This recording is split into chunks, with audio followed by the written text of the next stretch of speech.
Yang pertama adalah 8 perkara tentang sesuatu yang tidak akan pernah puas. Sekarang ada 8 perkara juga yang menjadi perhiasan ya bagi sesuatu yang lain. Al-maqalatu tsaniyah qala Abu Bakar Siddiq radhiyallahu anhu, berkata Sayyidina Abu Bakar Siddiq radhiyallahu anhu, apa yang beliau katakan, sama niatu asya'a zinatun lisama niyati asya'a. Ada 8 perkara ya, zinatun yang menjadi perhiasan, lisama niyati asya'a bagi 8 perkara yang lain. Jadi ada 8 perkara yang menjadi perhiasan bagi 8 perkara yang lain. Apa saja itu yang dari 8 perkara ini? Yang pertama adalah al-afafu ya, al-afaf menjaga kesucian diri atau kehormatan diri, iffah ya. Jadi al-afaf itu adalah iffah, menjaga kehormatan diri dari sesuatu yang menjadikan dirinya hina atau menjadikan dirinya rendah ya, atau sesuatu yang menyebabkan dia celaka ya. Nah, itu adalah iffah, menjaga kesucian diri dari sesuatu yang jelek, yang tidak baik untuk dirinya. Bifathil ain, dengan difathahkan ainnya, afa ya. Ai al-imtina'u anil mas'alah, yaitu maksud iffah di sini adalah al-imtina' anil mas'alah, mencegah dirinya ya dari meminta. Jadi iffah ini yang dimaksud dalam kitab Nafsul Libat makalah 8, makalah yang kedua dari bab 8 ini adalah mencegah diri dari minta ya. Nah, iffah ini zinatul faqir, menjadi perhiasan bagi orang fakir, bagi kefakiran. Jadi kalau orang fakir dia nggak pernah meminta, orang miskin yang nggak pernah meminta-minta kepada siapapun dia, mau orang kaya atau orang pertengahan ya, atau kepada siapapun, itu adalah suatu perhiasan buat dirinya ya. Jadi kalau kita nggak punya apa-apa, nggak punya duit, nggak punya mungkin sesuatu makanan, tapi kita nggak pernah minta sama orang lain, nggak minta pertolongan sama orang lain, itu adalah harga diri kita, perhiasan kita. Karena kita menjaga diri kita dari kehinaan. Karena meminta itu sesuatu yang hina, yang rendah, yang menyebabkan diri kita menjadi binasa. Siapa orang kemarin tuh ya yang mencoba membuka pintu meminta, maka Allah akan buka baginya pintu kefakiran ya. Jadi siapa orang yang suka minta-minta, itu Allah pasti buka baginya pintu kefakiran. Nah, itu yang makanya bagi orang Islam, bahwa kita semuanya itu bahwasanya iffah itu adalah suatu yang harus ya. Jangan sampai diri kita ini menghinakan diri kita dengan meminta-minta ya. Karena meminta itu sama saja kita meminta pertolongan, merendahkan diri kita. Orang yang diminta oleh kita ya, baik minta sesuatu atau meminta pertolongan, kadang-kadang orang yang diminta pertolongan atau diminta sesuatu itu merasa dirinya beban ya, beban, merepotkan orang lain ya. Dan orang yang sering minta pertolongan yang ngandel, akhirnya jadi ngandel. Akhirnya apa? Kalau udah sering minta kemudian orang kasih, dia merasa dirinya enak, merasa dirinya sudah dijamin sama orang lain. Kalau udah merasa dirinya dijamin orang lain, lama kelamaan dia merasa orang itu wajib bantuin dia. Nah, itu yang jadi masalah. Jadi ketika orang nggak ngasih sama dia, akhirnya dia merasa ini sesuatu yang nggak lazim buat dia. Padahal orang mau ngasih atau enggak itu hak mereka ya, bukan kewajiban. Nah, itu orang yang selalu minta-minta itu jadi penyakitnya merembet, bisa jadi rakus, ngandel ya kepada manusia, kepada makhluk. Akhirnya menjadi rasa malas, itu dia ya. Padahal harga diri kita sebagai seorang mukmin atau orang muslim adalah kita mendapatkan hasil harta kita atau hasil untuk kebutuhan makan kita itu dengan tangan kita, hasil tangan kita sendiri ya, bukan dari pemberian orang lain. Itu yang dipuji oleh Allah ya, yang dicintai oleh Allah dan Rasulullah Shallallahu Alaihi Wasallam. Maka Nabi Shallallahu Alaihi Wasallam bersabda, ma'akala ahadun tu'aman qad khairun min an ya'kula min amali yadihi ya. Tidaklah seseorang makan makan suatu makanan, ya, itu lebih baik dari apa yang dia makan itu dari amal perbuatan tangannya sendiri. Artinya hasil dari kerja dia sendiri, hasil jerih payah dia sendiri. Itu lebih baik, ya, daripada dia minta, ya. Kenapa? Oleh karena itu para nabi terdahulu juga mereka, ya, untuk mencari nafkah mereka itu ya dengan tangan mereka sendiri, ya. Dulu Nabi Muhammad SAW apa? Menggembala kambing, kemudian apa? Berdagang. Nabi Daud itu semua para anbiya kebanyakan adalah mereka mencari makan ya dengan tangan dia sendiri. Ya, Nabi Daud dengan apa? Dia bikin baju besi dengan tangan dia sendiri. Bukan dengan minta-minta, bukan dari pemberian orang lain, enggak, ya. Maka kita harus contoh dengan sebagaimana tauladan para nabi-nabi, ya. Jangan sampai kita merendahkan diri kita dengan meminta.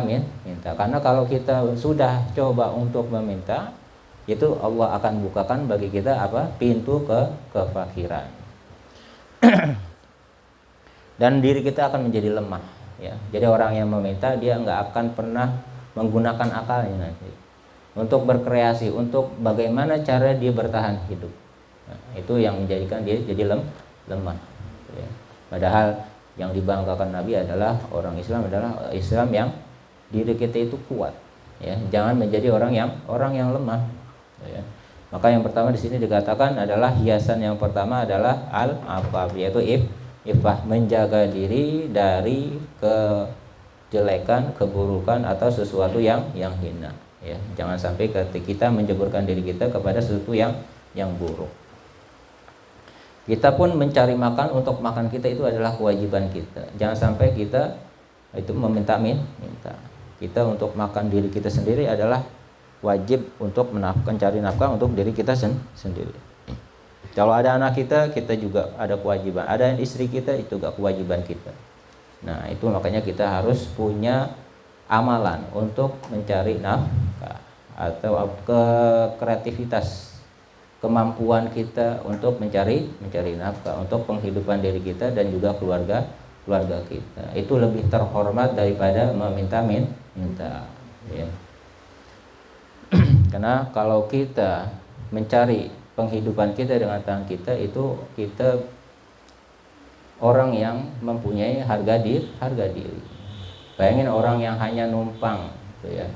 Dia dikasih makan sama orang, nggak kerja, nggak ngapa-ngapain, itu orang akan dianggap sebelah mata, dipandang sebelah mata, nggak akan dihargai orang. Omongannya pun nggak akan dipegang, nggak akan dicari, tuh keberadaannya juga nggak akan dicari. Nah, itu yang pertama. Ruya annahu sallallahu alaihi wasallam, diriwayatkan oleh Rasulullah sallallahu alaihi wasallam, tuhfatul mu'mini fi dunya al-faqru.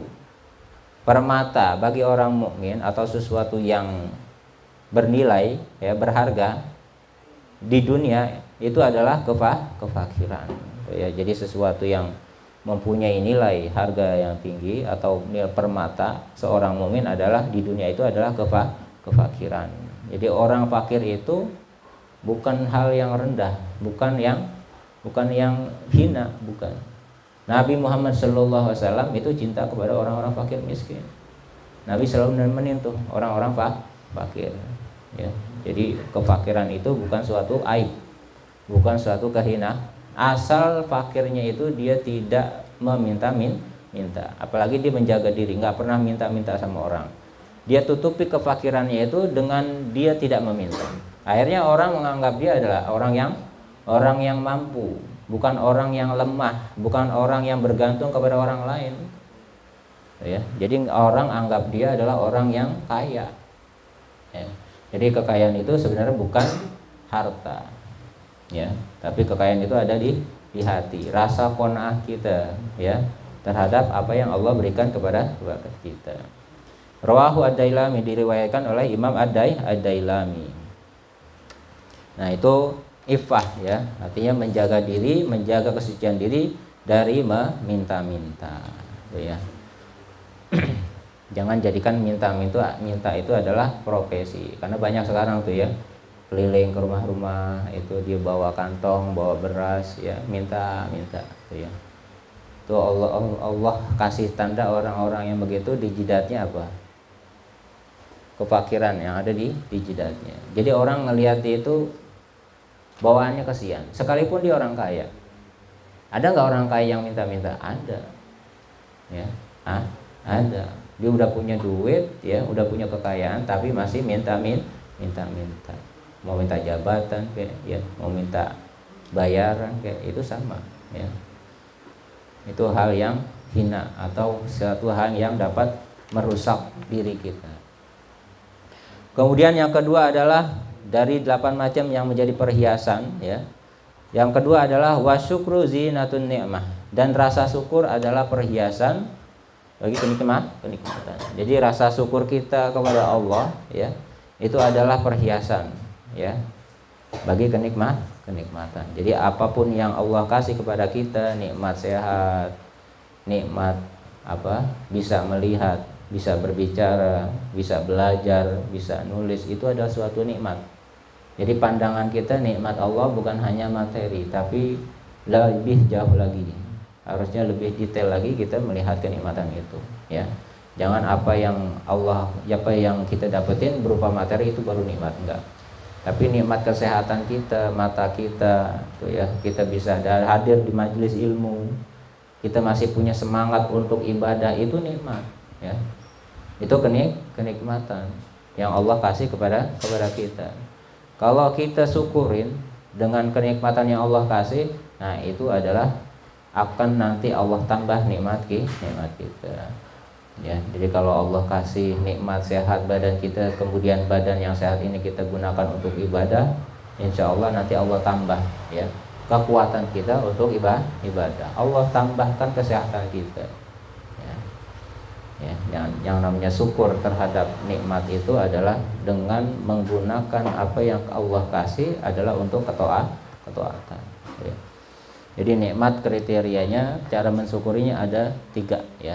Yang pertama adalah dengan hati kita, ya, dengan hati. Jadi apa yang Allah kasih kepada kita, baik kesehatan, rezeki, harta, dan lain sebagainya, kita cukup dengan hati kita mengenal bahwa ini adalah pemberian Allah, itu udah cukup sebagai rasa syukur kita, ya.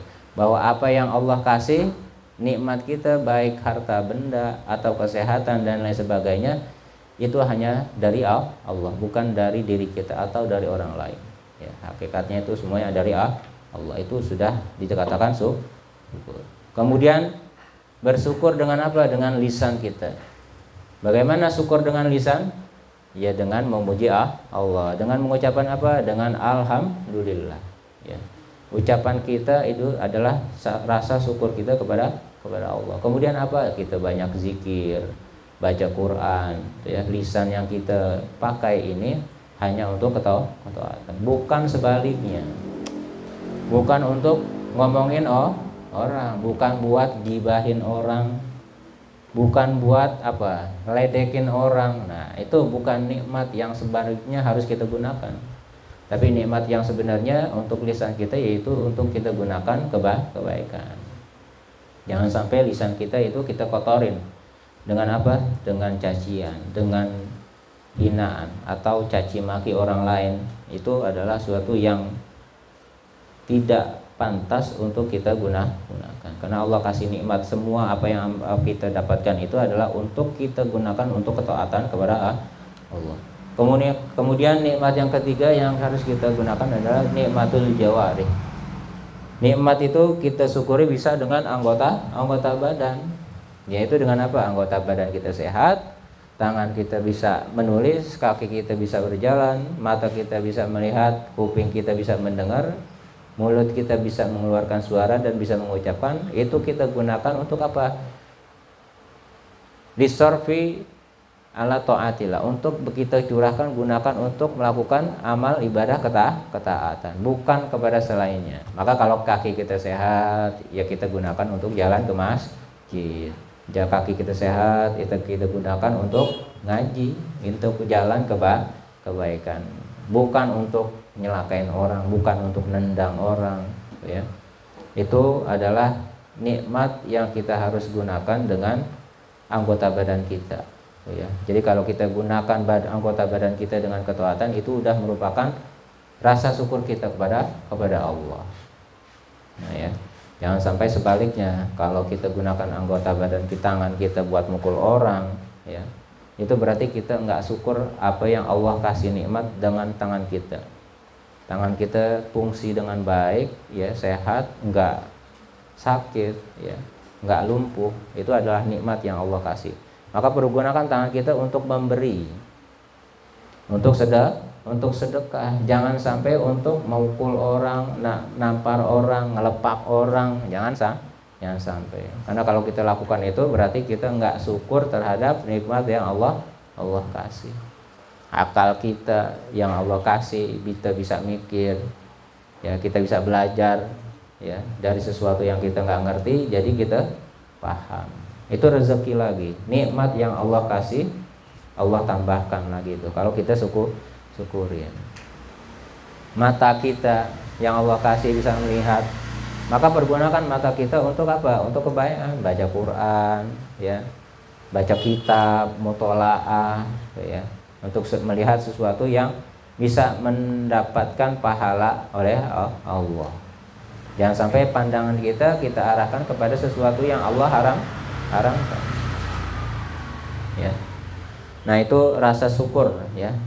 Itu adalah perhiasan bagi nikmat. Jadi orang yang dikasih nikmat tapi dia nggak syukur, maka dia sama saja memutus kenikmatan itu dari Allah.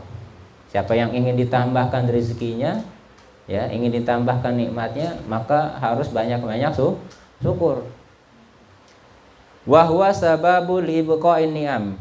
Jadi syukur itu adalah sebab, ya, dengan dikekalkannya kenikmatan itu. Kalau kita mau mata kita sehat, nggak min, nggak buta, nggak buram, ya pergunakan mata kita baca Quran. Makanya banyak tuh orang yang sudah tua tapi matanya tetap sehat, ya, tetap bisa baca Quran tanpa kacamata.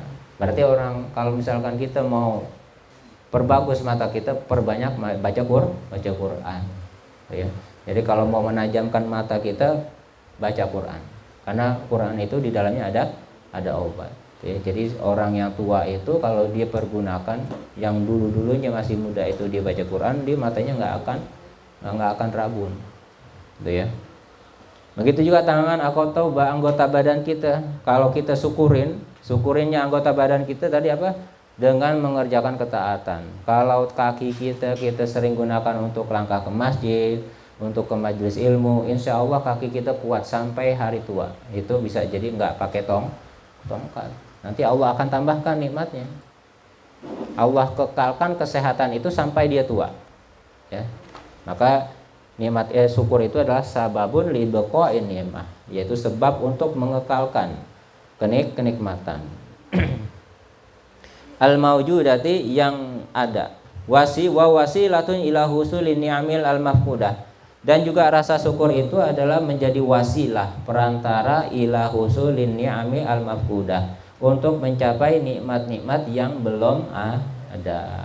Jadi kalau kita mungkin belum punya apa yang kita inginkan, tapi kita selalu mensyukuri nikmat yang Allah berikan, nanti insya Allah apa yang kita inginkan itu yang belum tercapai, karena rasa syukur kita terus-terusan, itu akan mendapatkan apa yang kita dapatkan. Nikmat yang belum kita dapat, insya Allah akan capai, ya. Jadi kalau kita mau mendapatkan cita-cita kita, keinginan kita apa? Dengan rasa syukur. Jadi kalau kita mau sehat, ya syukurin badan yang sekarang ini adalah kita untuk ibadah. Sekarang ini kita sebagai santri, maka kita syukurin anggota badan kita dengan apa? Dengan belajar, dengan rajin belajar, zikir, sholat, tahajud, dan lain sebagainya. Yang mana kewajiban santri itu harus dikerjain, ya. Sebagai apa? Sebagai rasa syukur kita kepada Allah. Nanti kalau kita lakukan itu, apa yang kita dapatkan? Kita akan mendapatkan ilmu yang bermanfaat, ya. Hafalan yang mungkin susah itu mudah-mudahan Allah akan mudahkan, ya. Apa yang mungkin kita belum dapatkan dari ilmu yang kita mungkin sulit untuk kita pahami, nanti Allah akan mudahkan. Itu adalah nikmat, rezeki yang Allah berikan kepada kita kalau kita sering mensyukuri. Nah, itu adalah yang kedua. Yang ketiga adalah wasabru, yang menjadi perhiasan. Wasabru zinatul bala. Dan sabar adalah perhiasan bencana atau musibah. Jadi sabar itu adalah jadi perhiasan. Ya, perhiasan apa? Perhiasan bala atau musibah. Jadi kalau orang ketika dia ditimpa musibah, rumahnya kena banjir, rumahnya kena kecolongan atau lain sebagainya, dia sabar. Nah, itu adalah menjadi perhiasan dia, ya, menjadi perhiasan dirinya. Kenapa? Waru ya Nabi sallallahu alaihi wasallam, as-sabru sitrun minal kurubi. Sabar adalah hijab atau penghalang minal kurubi, dari kesusahan. Ya, dari kesusahan. Wa'aunun alal khutubi, dan juga pertolongan terhadap semua urusan. Jadi kalau kita ketimpa musibah, ini sabda Nabi. Nabi adalah orang yang gak pernah bohong. Nabi adalah orang yang gak pernah berkata jelek. Dan apa yang dikatakan oleh Rasulullah SAW itu pasti terjadi. Ya. Karena apa yang dikatakan Nabi adalah berdasarkan wahyu dari Allah, bukan karena hawa nafsunya. Maka kalau kita yakinin hadis Nabi ini, kita yakinin musibah yang datang kepada kita kemudian kita sabarin, itu Allah akan ganti dengan pertolongan yang lain. Orang kebanjiran rumahnya, kebakaran, kecolongan, ya, atau musibah yang lainnya, kalau dia sabar, ya, kemudian dia bersabar atas bencana yang menimpanya, itu menjadi sitrun minal kurubi, menjadi penghalang atau hijab dari kesusahannya. Jadi kalau dia sabar atas musibah yang dia derita, dia akan terhalang dari kesusahan. Ya, terhalang dari kesusahan. Orang melihat dia kalau misalkan rumahnya kecolongan, kita nggak menampakkan rasa keluh kesah, nggak menampakkan diri kita itu gundah, merasa kehilangan harta benda kita. Itu orang melihat kita itu jadi kayaknya apa? Bahagia. Ya. Kalau kita tampakkan kebahagiaan kita, nikmat yang Allah kasih, itu Allah senang melihatnya. Jadi Allah merasa bahwa hamba ini selalu bersyukur. Apalagi kalau ditimpa musibah, dia sabar. Dia merasa ridho dengan apa yang Allah tentukan. Ya, dari qada-qadarnya Allah, dia sabar. Maka Allah pandang orang yang seperti ini apa? Bahwasanya merasa bahwasanya yang Allah uji, yang Allah dia timpakan kesusahan, dia merasa dirinya enggak pernah merasa tersakiti dengan apa yang Allah kasih. Berarti dia apa? Ridho dengan ketentuan Allah, sabar dengan ketentuan apa yang Allah berikan kepada dia. Maka Allah akan berikan kasih sayangnya. Berupa apa? Pertolongan, aunun alal khutubi, yaitu pertolongan dari segala urusan dia. Jadi kesusahan dia nanti Allah akan mudahkan. Kenapa? Orang yang selalu mukanya cemberut, orang merasa susah, gelisah, itu menampakkan bahwasanya kayaknya Allah nggak pernah memberikan dia kebaikan. Allah kesel nggak? Kesel. Allah murka nggak? Murka. Tapi kalau dia menampakkan wajahnya, sekalipun dia dalam keadaan susah, dia sabar, dia tampakkan mukanya kepada saudaranya itu dengan senyuman, berarti Allah melihat dia bahwasanya hamba ini dia redha dengan ketentuan Allah dan dia bersabar. Artinya dia tidak lupa dengan apa yang Allah berikan kepada dia. Kita sakit kayak ya, mau sakit berat, sakit ringan, berapa kalau kita itu sebulan ada nggak sakit? Ada nggak? Sebulan berapa kali? Berapa kali? Sebulan. Raka sebulan berapa kali? Ada sakit? Enggak. 2 bulan sekali? Atau 3 bulan sekali? Sebulan sekali. Berapa hari? Seminggu. Banyakan mana seminggu ama di setelahnya? 1 bulan itu berapa minggu? 4 minggu. Berarti 3 minggunya sehat. Banyakan sehat apa sakit? Sehatnya. Berarti dikit kan sakitnya itu? Dikit. Belum tentu itu juga kalau hitungan sebulan. Belum tentu bulan besoknya sakit. Belum tentu juga besok sakit. Bisa jadi sehat. Sakit yang Allah kasih kepada kita dikit. Lebih banyak sehat sehatnya. Makanya kalau kita sakit udah jangan pakai ngeluh. Jangan kalau sakit, ya Allah nggak enak banget ini sakit, nggak begini sih. Ya. Emang gue salah apaan? Jangan nggak begitu. Sakit itu adalah pemberian Allah. Itu bisa jadi apa yang kita terima. Ya. Allah kasih sakit kita itu bisa menjadi penyebab penghapus atau penggugur dosa kita. Kalaupun kita nggak punya dosa, Allah tinggikan derajat kita. Jadi apapun keadaannya, mau baik, mau sehat kayak, mau sakit kayak, itu semuanya baik. Keadaan orang mukmin itu begitu. Mau dalam keadaan susah kayak, atau dia dalam keadaan baik, itu semuanya baik. Kalau Allah kasih kita sakit, ketimpa bala, berarti Allah mau tambahin kita apa? Pahala. Ya. Allah tambahin pahala. Pahala besar kecilnya itu tergantung besar beratnya masalah itu.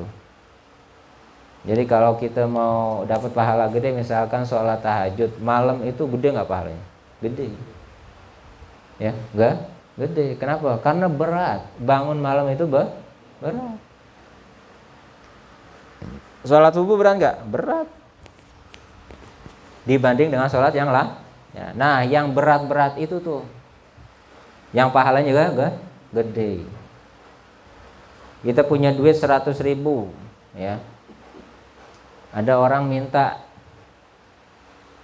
duit sama kita. Minta duit berapa?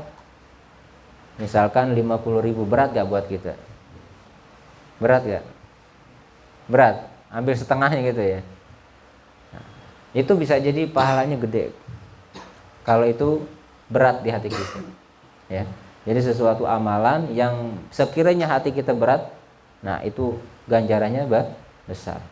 Karena itu apa? Kenapa bisa besar? Karena ngelawan hawa nafsu. Ngelawan hawa nafsu. Kecintaan kita sama dunia itu luar biasa besar. Ya. Jadi kalau mau dapetin pahala yang gede, ya itu sesuatu yang besar, yang berat. Nah, itu sabar.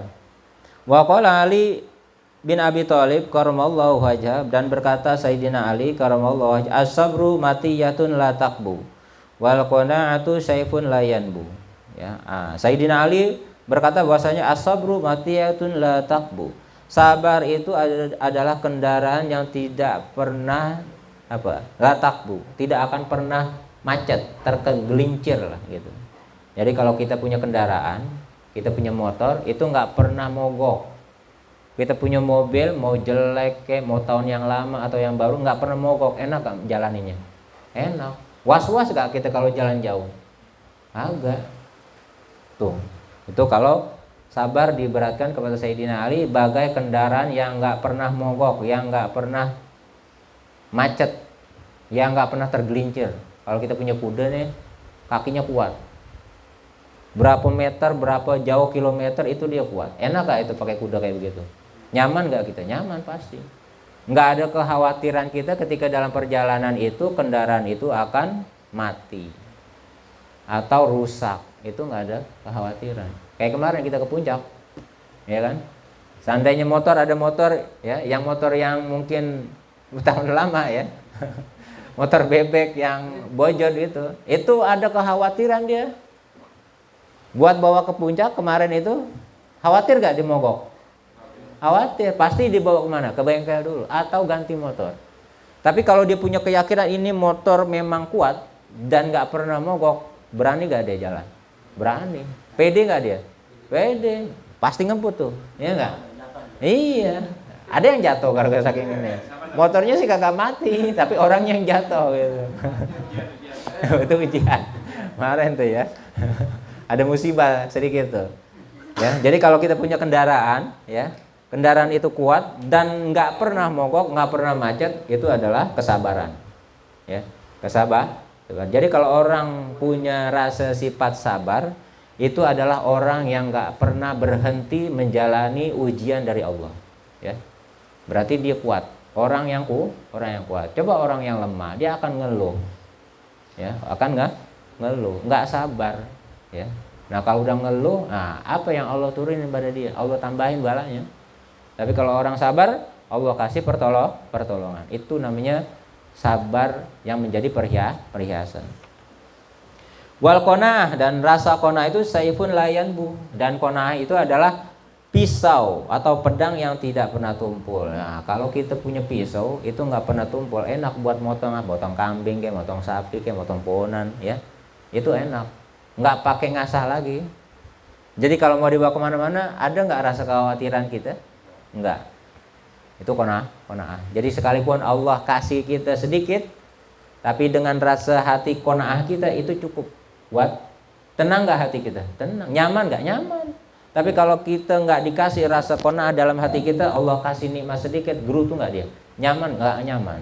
Bakal tambah susah kehidupannya. Ya. Maka Sayyidina Ali mengibaratkan sabar itu adalah kendaraan yang nggak akan pernah mati, yang nggak akan pernah mogok, yang nggak akan pernah rusak. Jadi ini kendaraan yang super kuat. Maka kalau kita mau kuat berarti kita harus apa? Sabar. Makanya sabar itu ibaratkan sobir. Sobir itu jadam yang pahit. Makanya orang yang biasa nerima musibah, kemudian dia sabar, berarti dia biasa menelan yang suatu yang pahit. Ya, kalau orang udah bisa meminum sesuatu yang pahit, jadam kayak buan bahoni, itu orang kuat tuh.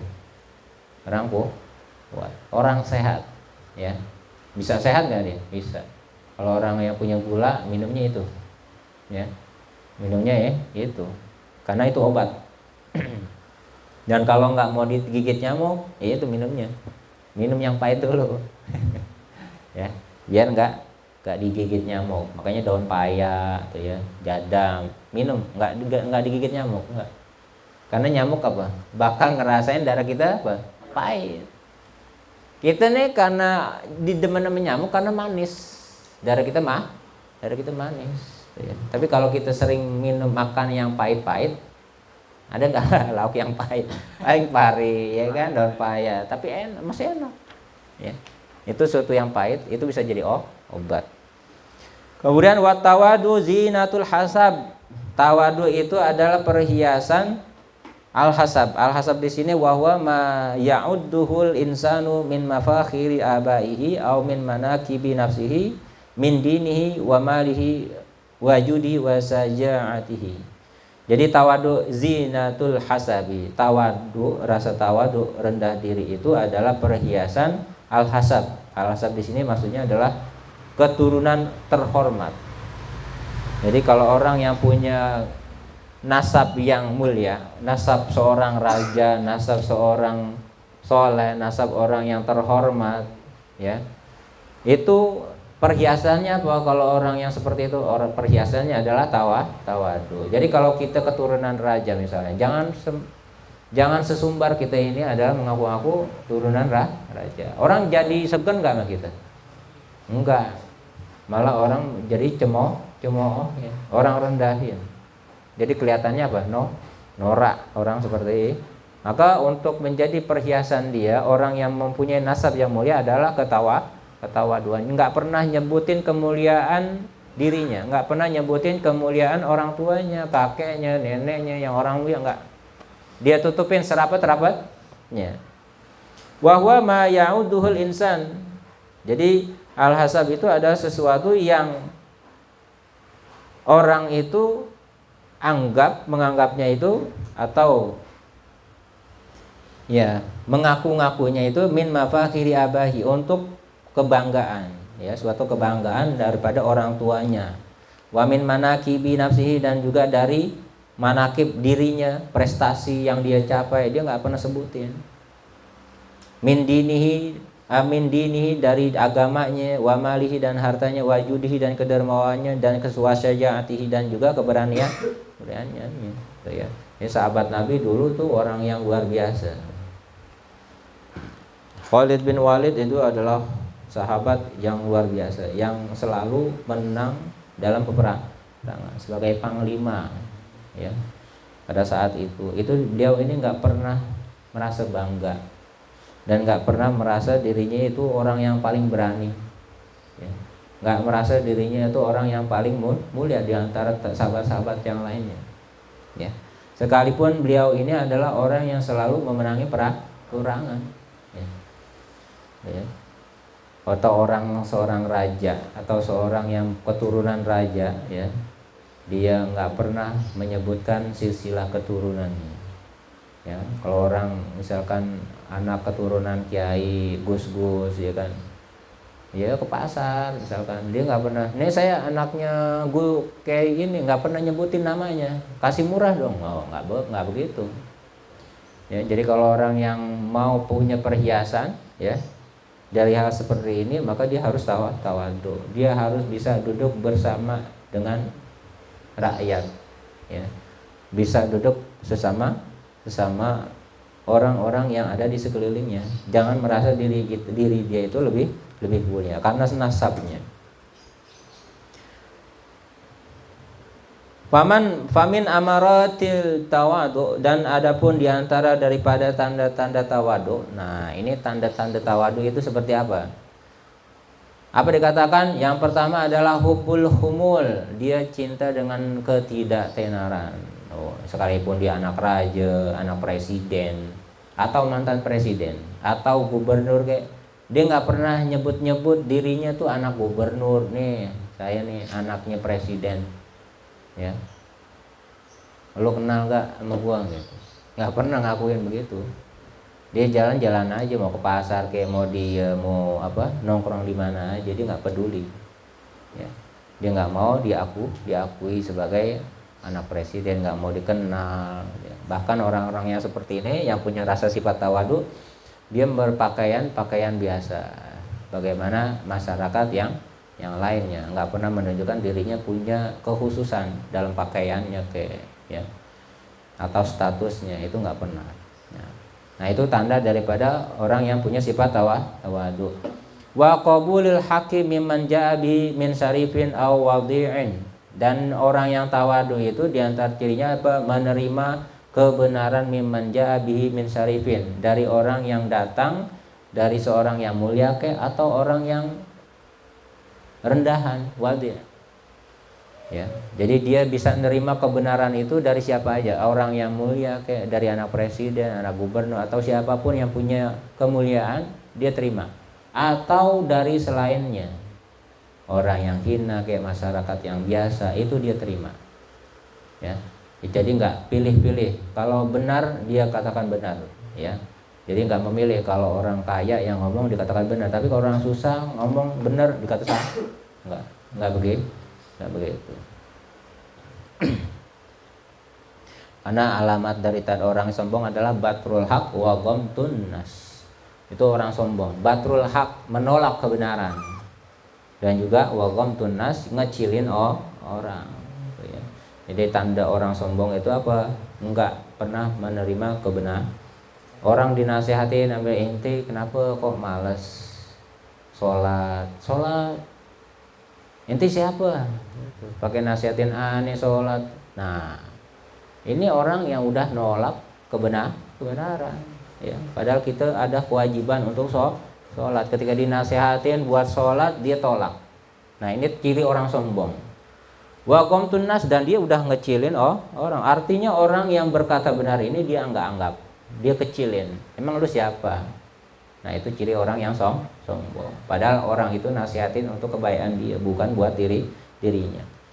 Nah, itu adalah ciri orang yang tawadu. Wal hilmu zinatul ilmi, dan juga sopan santun, zinatul ilmi, adalah perhiasan ilmu.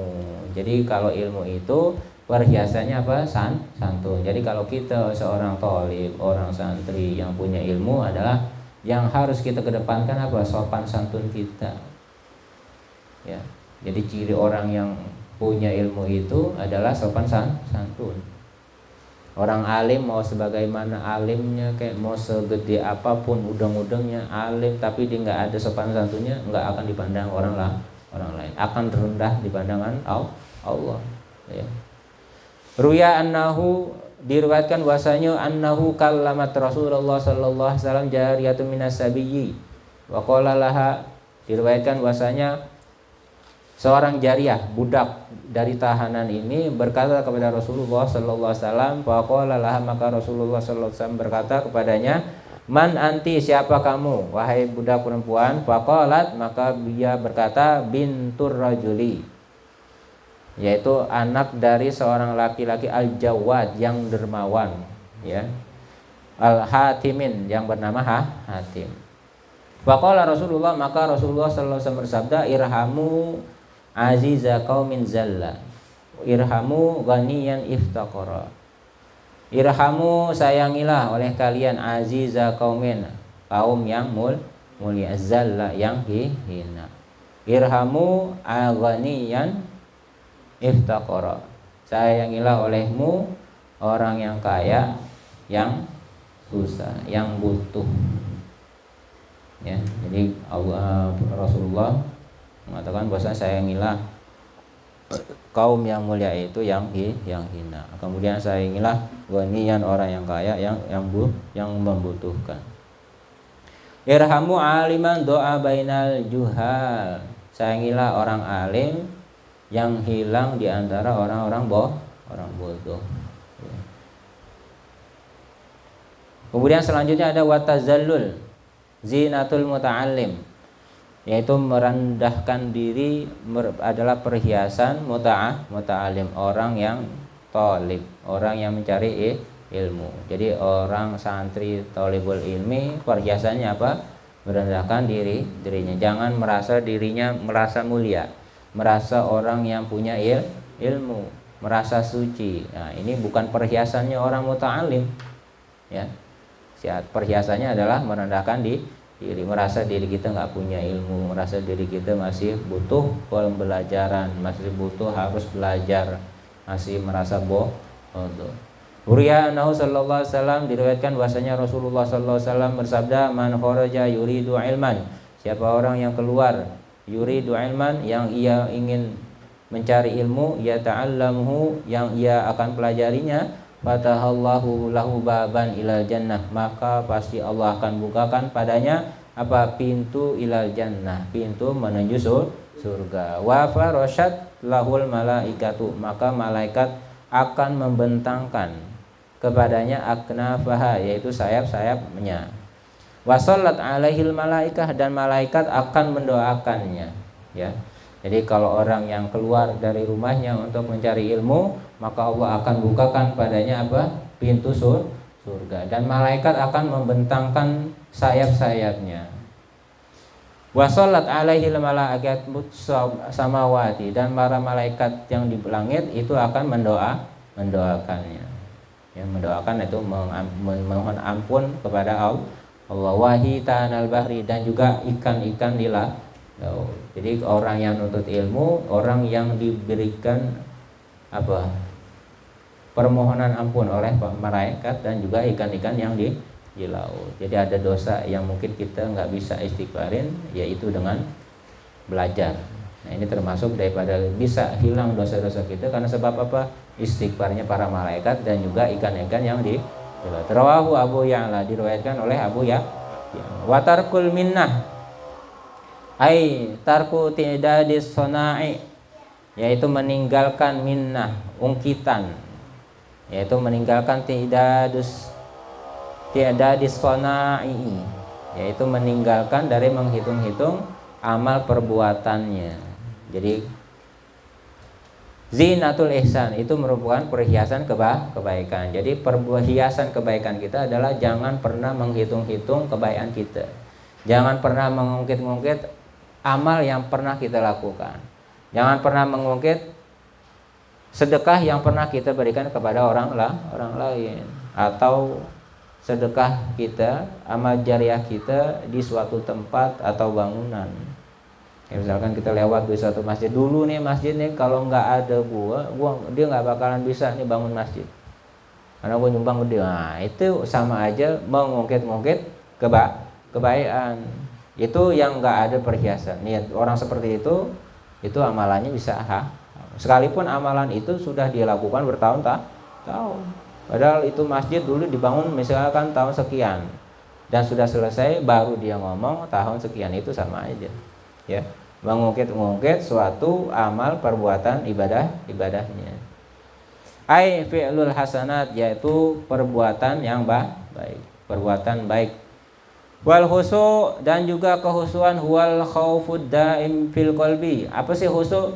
Khusu itu adalah al khauf ad-daim fil qalbi, yaitu rasa takut yang yang dawam di dalam hati. Jadi rasa khusu itu adalah rasa khauf yang senantiasa ada di dalam hati. Apa rasa khusu? Zinatul shalah, itu adalah perhiasan salat. Al khusu mukhul ibadah. Khusu itu adalah sumsumnya ibadah, ya. Jadi kalau orang sholat nggak khusyuk, nah itu berarti ruhnya itu nggak ada sholatnya. Sah secara fikih, tapi kalau menurut orang-orang tasawuf ini nggak sah. Kenapa? Karena syarat sahnya orang sholat itu ya kekhusyukan dia. Ya. Maka kata Nabi, siapa yang nggak bisa khusyuk, khusyukan, pura-pura berusaha khusyuk. Jangan sampai kita sholat nggak khusyuk. Apa tanda khusyuk orang sholat? Dia menjaga anggota badannya dari banyak gerakan. Kalau dalam mazhab Syafi'i, gerak batasannya itu berapa kali? 3 kali. Nah itu jangan sampai kita gerak 3 kali berturut-turut, ya. Karena bisa apa? Membatalkan ibadah. Itu tandanya dia nggak khusyuk, ya. Maka ketika sahabat, ya, itu ada yang lagi sholat, maka Nabi melihat tuh sahabat lagi sholat, dia megang-megang jenggotnya. Nah, apa kata Nabi? Dia sholatnya nggak khusyuk, ya. Jadi tanda kehusuan seseorang, ya, dalam sholat itu menjaga jawarihnya dari harokat atau gerakan yang bisa membatalkan sholat. Ya. Nah ini banyak yang kalau kita sholat ini banyakan yang melayang. Pikirannya kemana mana, nggak ada kehusuan di dalam sholat. Maka dampak orang yang beda, orang yang khusyuk dengan orang yang tidak khusyuk. Orang yang khusyuk itu pasti akan mendapatkan asar dalam sholatnya, ya.